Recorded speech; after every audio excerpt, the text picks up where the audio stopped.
சென்னை பொறுப்பாளர் திரு சந்திரமோகன் பேசி வருகிறார். பத்திரிகையாளர் சந்திக்கிறார். பார்ப்போம். இவிஎம்ஸ் கவுண்டிங் இவிஎம்ஸ் ஓபன் பண்ணிட்டு அந்த கவுண்டிங் ஆரம்பிக்கப்படும். பாதுகாப்பு நடவடிக்கை எந்த அளவுக்கு?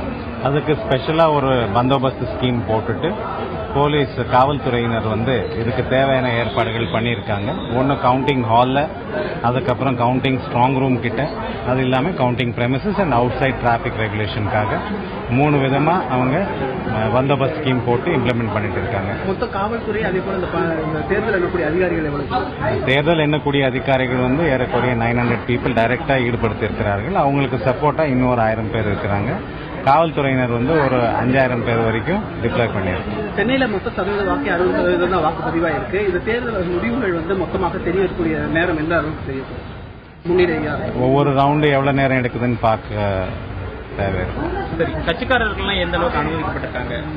அது ஆஸ் பர் கைட்லைன்ஸ் அவங்களுக்கு என்ன அனுமதி இருக்கோ அது கொடுத்துருக்கணும். எத்தனை மணிக்குள்ள முடியும் அது சொல்ல முடியாது, அது பார்த்து தான் போகணும். ஓகே.